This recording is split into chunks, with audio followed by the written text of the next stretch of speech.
you ever stop to think about what's really on the other side of the mirror? That cold surface reflecting your image. Is it just a reflection? Or is there something else? Something waiting, watching, waiting for the right moment to trade places with you? What if I told you there are calls the police receive that are never officially recorded? Cases that defy any logical explanation and are filed away in unmarked folders, tucked away in drawers no one wants to open. What would you do if you discovered that the person looking back at you from the mirror isn't you, and never was? My name is Marcus Sullivan, or at least that was the name I answered to before that October night in 2023. I was a police officer in Portland, Oregon for 17 years. 17 years patrolling the streets, responding to calls, seeing things that would keep anyone awake at night.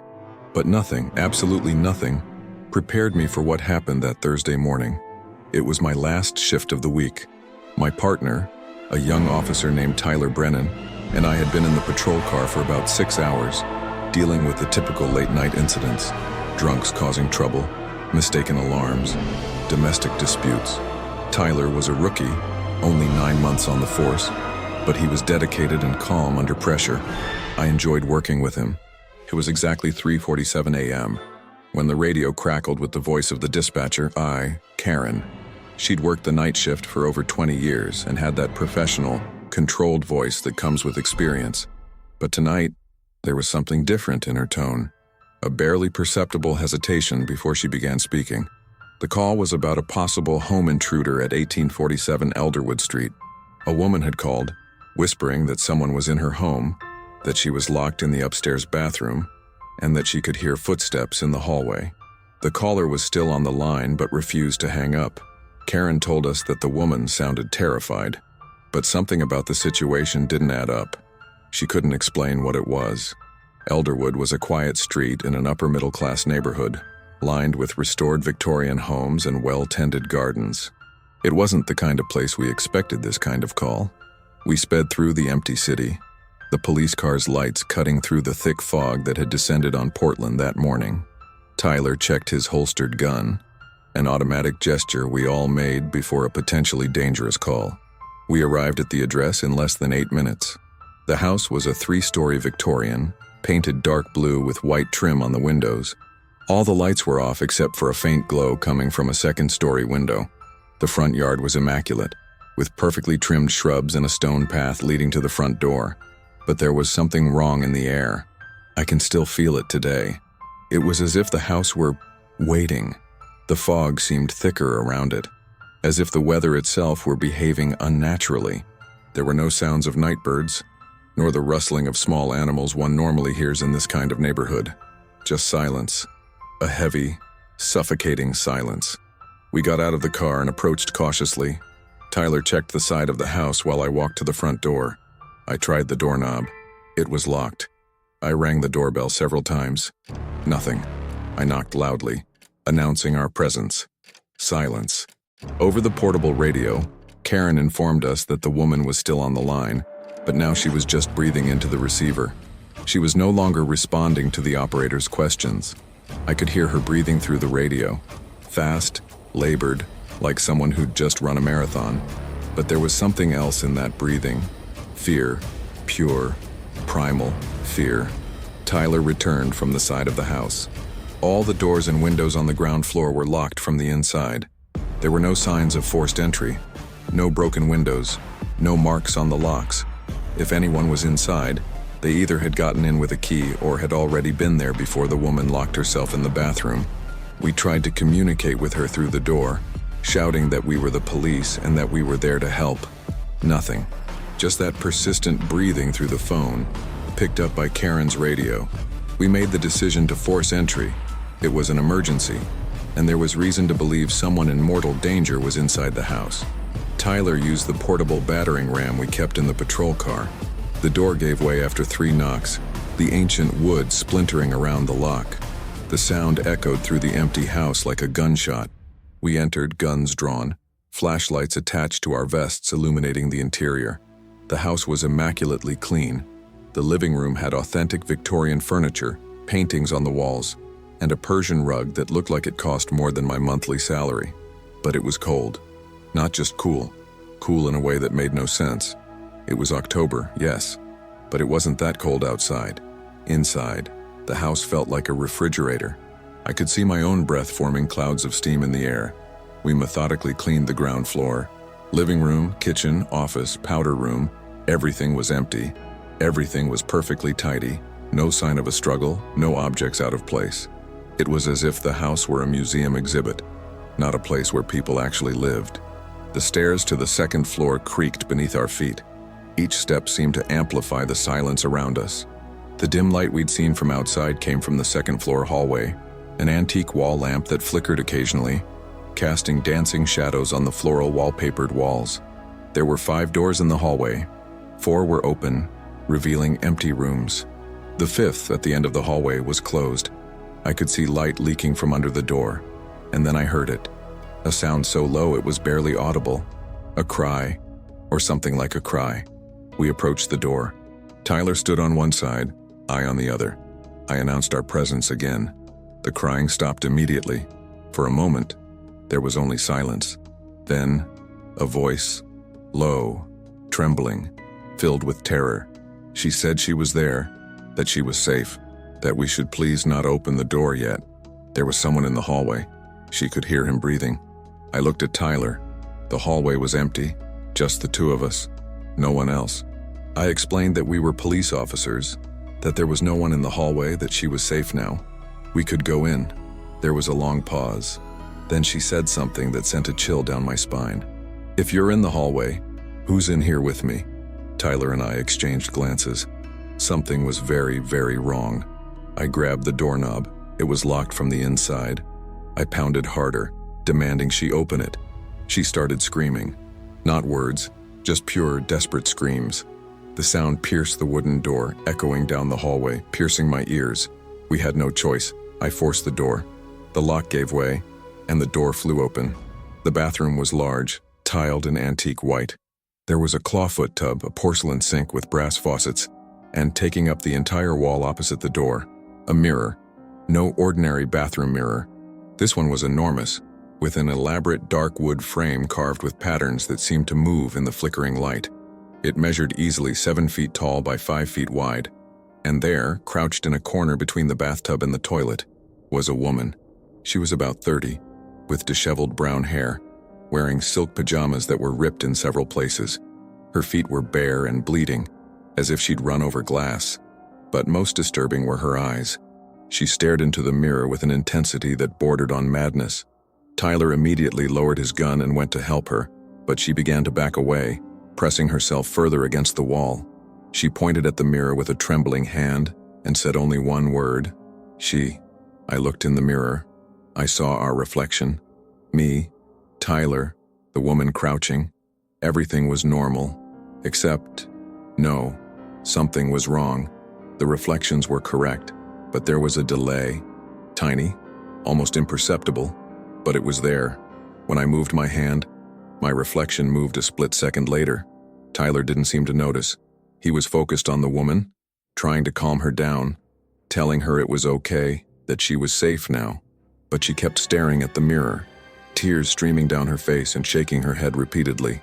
It was then that I realized, in the reflection, there was someone else in the bathroom, another woman, standing beside the sink, watching us. But when I looked at the real sink, there was no one there. I quickly turned back to the mirror. She was still there in the reflection, the same woman who had been crouched in the corner, same hair, same torn pajamas, same bloody feet.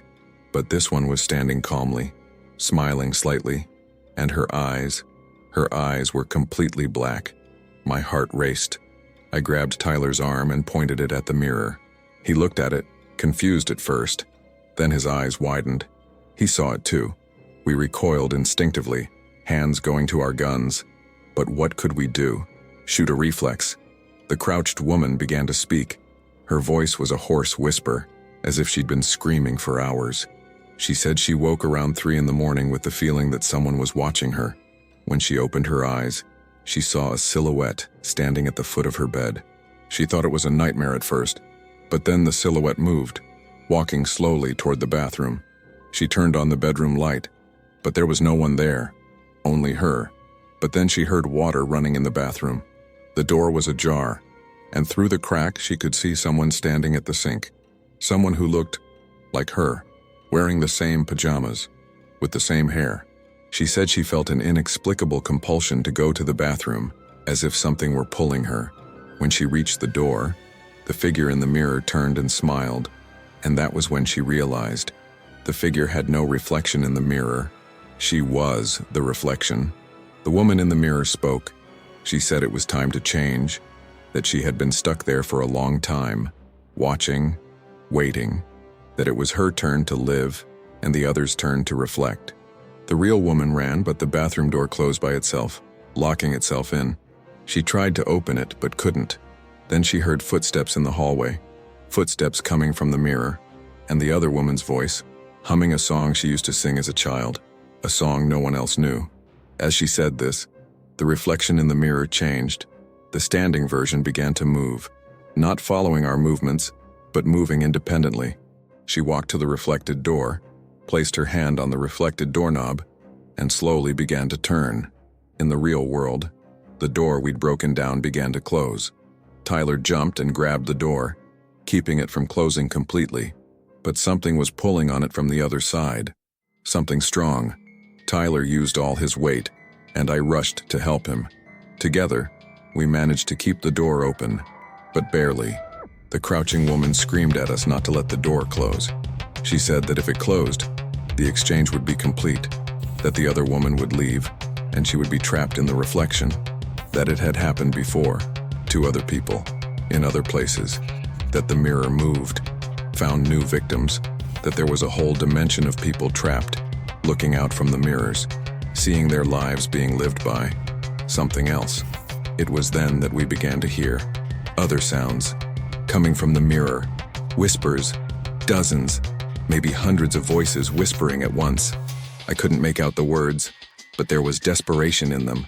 Please, muffled screams, and laughter, cold, hollow laughter that made my bones ache. The mirror began to crack. Tiny lines crisscrossed the silver surface, spreading like spider webs. With each crack, the whispers grew louder, and then I saw other figures in the reflection. People who weren't in the real bathroom. Men, women, children, all standing behind the woman's reflection, all with completely black eyes, all smiling. Tyler was struggling to hold the door open, sweat pouring down his face despite the bitter cold. I yelled at the woman to run to get out of the bathroom, but she was frozen in fear, staring into the mirror, seeing something I couldn't yet fully see. And then the temperature plummeted even further. I could see ice forming on the walls, the tiles, the faucets. My breath came out in thick clouds. My fingers were numb. The mirror was almost completely cracked now, and through the cracks, I could see, not the bathroom reflected, but something else. A dark place. An endless corridor of mirrors, each one reflecting more mirrors, stretching forever in every direction. And in each reflection, figures, watching, waiting. The woman in the reflection was now directly on the other side of the mirror, pressing her hands against the cracked surface. In the real world, I felt something, a presence, behind me. I turned slowly. She was there, the reflection version, standing in the real bathroom. She wasn't just a reflection anymore. She had passed through. She was so close she could see impossible details. Her skin was slightly translucent, as if made of frosted glass. Her dark eyes held no depth, only emptiness. And when she smiled, her teeth were too sharp, too numerous for a normal human mouth. Tyler saw it and let go of the door, grabbing his gun, but before he could do anything, the door slammed shut. The sound of impact echoed like thunder. The glass figure tilted its head, studying us with predatory curiosity. Then it spoke, its voice like shattering glass, multiple voices overlapping, full swap. She stays. These are the rules. The crouching woman began screaming again, but when I looked at her, something was happening. She was becoming transparent. I could see through her, see the wall tiles behind her. She was disappearing, being pulled into the mirror. I acted on instinct. I grabbed her arm. It was solid, real, but growing less so by the second. I held on tightly, refusing to let go. Tyler understood and did the same. grabbing her other arm. Together, we fought against an invisible force pulling her toward the mirror. The glass figure laughed, a horrible, inhuman sound. It said it was useless, that the rules were absolute, that for everyone who left, one must enter, that it had always been this way, ever since the first mirror was created, ever since humans began to see themselves reflected and wonder what was on the other side. The mirror was pulsing now, glowing with a sickly silver light, and through it, he saw the woman's reflection, or what used to be her. She was now completely inside the mirror's world, beating her hands against the surface, screaming silently. He could no longer hear her screams. He could only see her mouth opening, the absolute terror in her eyes. Tyler had an idea. He released the woman for a second, grabbed his gun, and fired, not at the glass figure, but at the mirror. The bullet sliced through the air and struck the center of the mirror in a burst of shattered glass. What happened next? To this day, I don't know if it actually happened or if it was some kind of trauma-induced mass hallucination. The mirror didn't just shatter, it imploded. Shards of glass flew in all directions, but instead of falling to the ground, they stopped in midair, frozen, and in each shard, I could see a different reflection, different lives, different people, all trapped, all screaming. The glass figure screamed, a sound that pierced my eardrums, sending me to my knees. Tyler was also on the ground, hands over his ears. The woman we were holding became solid again, falling heavily on top of me. She was breathing, alive, real. When the scream stopped and I managed to open my eyes again, the glass figure was disintegrating, its pieces shattered, falling to the ground like crystal rain. It tried to reach for the broken mirror, but it was too late. With a final scream of rage and despair, it shattered completely into millions of tiny fragments that disappeared before hitting the ground. The mirror shards suspended in the air fell all at once, shattering further as they hit the tiles. The noise was deafening, and then silence, absolute silence. The cold disappeared. The temperature returned to normal. The bathroom lights stopped flickering. We stood there, the three of us, breathing heavily amidst the shattered glass. The woman was shaking violently, but alive. Tyler had cuts on his face from the fragments, but he was otherwise intact. I don't know how to describe it, changed. Something fundamental had shifted inside me. We called an ambulance. They took the woman to the hospital. She was in shock, couldn't stop talking about the mirror, about the other woman, about her period. The doctors attributed it all to a psychotic episode. They prescribed medication.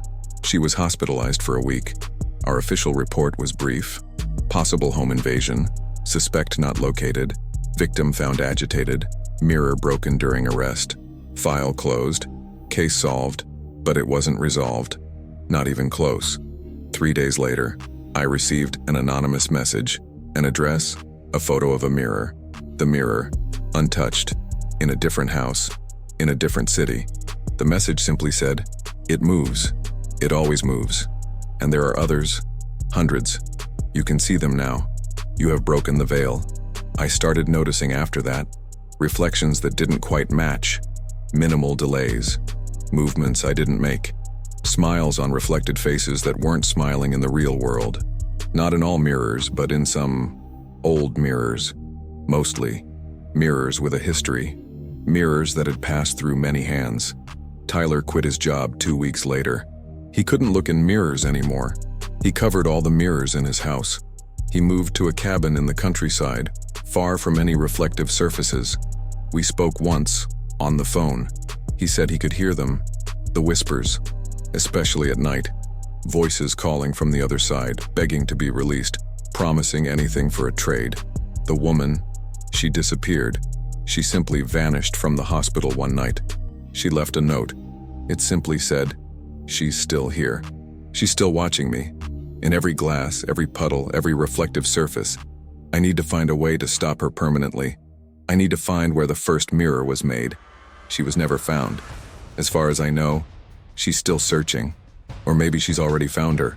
Maybe she's trapped somewhere, looking out of a mirror, watching someone other than her living her life. When I took over leadership, 6 months after the incident, I received access to files I hadn't known existed. files on unsolved cases involving mirrors. There were hundreds. People missing near antique shops specializing in mirrors. Entire families found dead in homes with broken mirrors.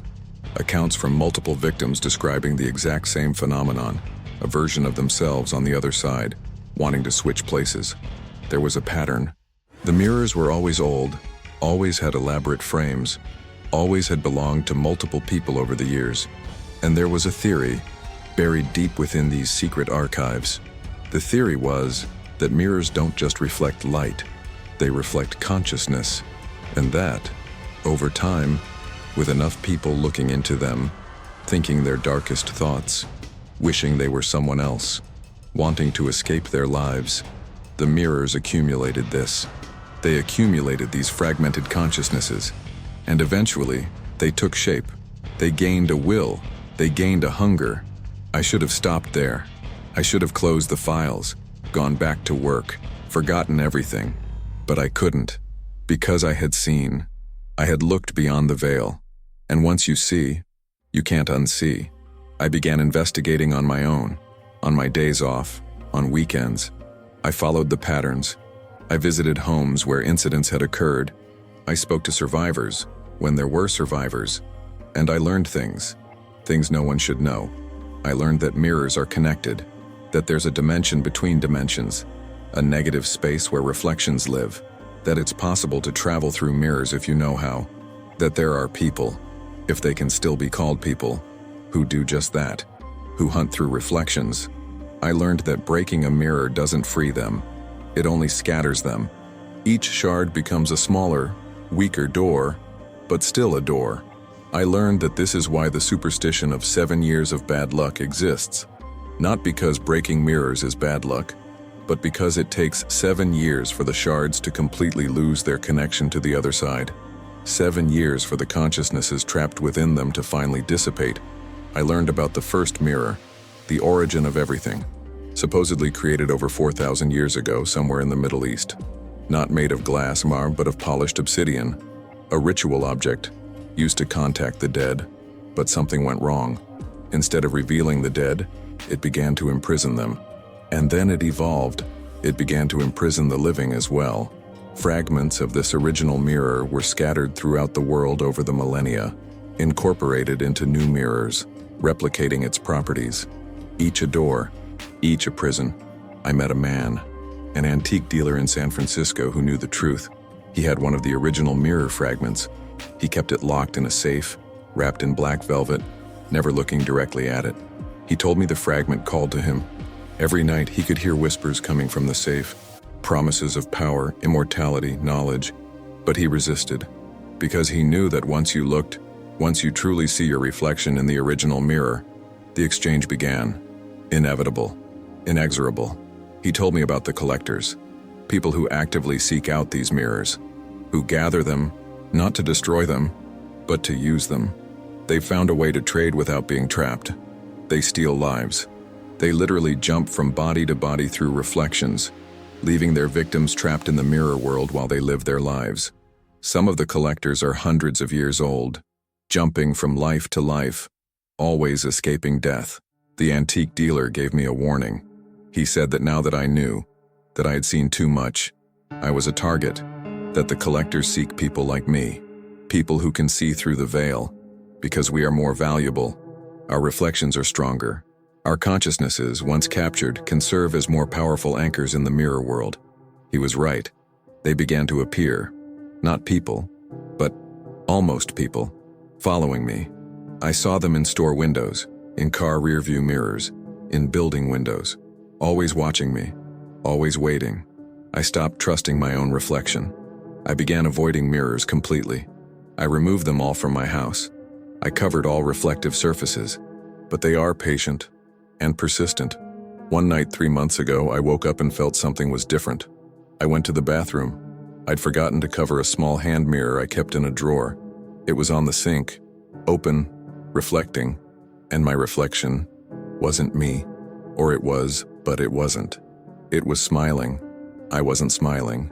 Its eyes were slightly darker than mine, and when I moved my hand, it didn't move immediately. There was that terrible delay that meant only one thing. The exchange had begun. I don't know how much time I have left. A few days, maybe. I can feel it. Every time I accidentally catch a glimpse of my reflection, I feel a part of me being pulled away. I feel something on the other side tugging, wanting to switch places. And the terrible thing? Sometimes I want to let go. I'm tired of carrying this knowledge, tired of seeing things no one should see. Maybe it would be easier to just let go, let the exchange happen. But then I think of all the people still alive who are trapped, staring out from mirrors all over the world, silently screaming, watching their lives being stolen. And I know I can't give up. Not yet. I'm recording this as a record, as a warning. If you're listening to this, if anyone is listening to this, there are things you need to know. First, not every reflex is just a reflex. Pay attention. If something feels wrong, even slightly, trust your instincts. It's not paranoia. It's your primal instincts recognizing a threat your conscious mind doesn't want to accept. Second, antique mirrors are the most dangerous, especially those with elaborate frames, the ones that look special. If you inherit one, find one at a yard sale or an antique shop, leave it there. It's not worth the risk. Third, if you start to notice the delay, if your reflection doesn't perfectly match your movements, you still have time. Cover all mirrors. Avoid all reflective surfaces. Standing water, windows at night, switched off cell phone screens, anything that might capture your reflection. You have maybe a week, 2 if you're lucky, before the real change begins. Fourth, if the exchange begins, I don't know how to stop it. Breaking the mirror doesn't work. I've tried, and it only makes it worse, creating more doors, more entry points. Praying doesn't work. Running away doesn't work. They follow through any reflective surface. The only thing that seems to slow the process is complete deprivation of any reflection. But eventually, you'll slip. You'll see your reflection somewhere. And when that happens, they'll be waiting. There are researchers who believe there's a way to close the doors permanently, to seal the mirror world, free all the prisoners, and banish the collectors. But it requires finding the original mirror, the first one, and no one knows where it is. The antique dealer in San Francisco had only a fragment, and he died 2 weeks after our conversation. They found his body in his shop, all the mirrors shattered around him, his expression frozen in absolute terror. And when they checked the security cameras, they saw something that made investigators immediately delete the footage and classify the case. They saw him fighting with himself, literally. His reflection had come out of the mirror, and they were fighting, each trying to push the other into the reflected surface. I don't know who won that fight. I don't know if the man I knew is dead or in prison. I don't know if something wearing his face now walks the world. And that's the most terrifying thing of all. How many people around you are actually themselves? How many are collectors, living stolen lives? How would you know? They have all the original person's memories, all the mannerisms, all the characteristics. They're perfect copies, except for one thing. Their reflections. Their reflections always have something slightly off. A delay, a movement that doesn't match, an expression that shouldn't be there. I've been observing people on the streets ever since, and I've seen things I wish I hadn't. People whose reflections observe them instead of imitating them. People whose shadows move independently. People who religiously avoid mirrors, who steer clear of shop windows, who never take selfies. How many? How many of them are out there? Tyler called a week ago, or something in Tyler's voice. He said he'd found the answer, that he knew how to end this, that he needed me to come to his cabin, that he had documents, evidence, a map to find the original mirror. His tone was off. The pauses between words were too long. His breathing was too controlled. Tyler was always nervous on the phone, always speaking too quickly. That wasn't Tyler. I didn't go. I blocked the number. I don't know what happened to my partner. I don't know if he's still alive somewhere, in prison, or if he was replaced months ago. The woman from the original incident, I sometimes get emails from her, from different accounts, always. Emails that appear for a day and then disappear. She says she's close, that she's found clues, that there's a network of people like us, people who have seen beyond the veil and are hunting the collectors. But I don't trust the emails anymore, because the last one said things only I knew, things I've never told anyone, details of the night of the incident that I keep only in my memory. And if she knows these things, either she has access to my mind somehow, or it's not her. It's not her anymore. I'm alone in this now, and I'm losing. I can feel it. Every day, a little more of me slips away. Every day, the reflection grows a little stronger, a little more independent. Soon, very soon, I won't be the one in control anymore. I'll be the reflection, and whatever's on the other side will be me. My last attempt is this recording. This story, maybe if enough people know, if they see the danger, if they start paying attention to their reflexes, maybe we can fight back. Maybe we can find a way to close the doors. Or maybe it's too late. Maybe it's always been too late. But if there's a chance, even a small chance, that this information might help someone, then it was worth it. It's worth the risk of recording this, of exposing what I know. Tomorrow, I plan to do one last thing. I found an address, a house in New Orleans. There are reports of a mirror there, a very old one, never moved in over 200 years. The same mirror linked to 17 disappearances over the decades. If there's anywhere I can find answers, where I can perhaps find a way to reverse what's happening to me, it's there. It's a one-way trip. I know that. If I go to the address in New Orleans, if I look in that mirror, I might not come back. I might end up trapped like everyone else. But I'd rather do that than let the exchange be complete. I'd rather be trapped conscious than be replaced and erased completely. If you don't hear from me again, if this is the last recording, well, you'll know what happened. And if you hear from me, if I appear in another video, another audio, another recording, look closely. Watch my eyes in the recording. Notice if there's a delay when I move. Notice if something seems off, because it might not be me. It might be something that used to watch me from inside the mirror, and now it's finally found a way out. So tell me, have you ever stopped to really look at your reflection? Observe every detail, every movement. Is everything perfectly synchronized, or is there something slightly off? When you're home alone at night and pass a mirror out of the corner of your eye, have you ever felt like the reflection moved before you? That something in the mirror was waiting for you to look? And the most important question, are you absolutely sure it's you reading this right now? Or are you the reflection, trapped inside the glass, while something else lives its life, and you just watch, helpless, from the other side? How would you know the difference? Think about it. Think about it. And if you want to learn more about the hidden world of mirrors, the collectors, how to protect yourself, or even theories on how to find the original mirror and put an end to this once and for all, there's a complete ebook with information I couldn't include here. Documented cases, interviews with survivors, maps of known dangerous mirror locations, and protection techniques that could save your life. You can find the link in the pinned comments. But before you click, before you read any further, make sure you really want to know. Because once you see it, you can't unsee it. And they'll be watching you too. Always watching. From within every reflecting surface. Waiting.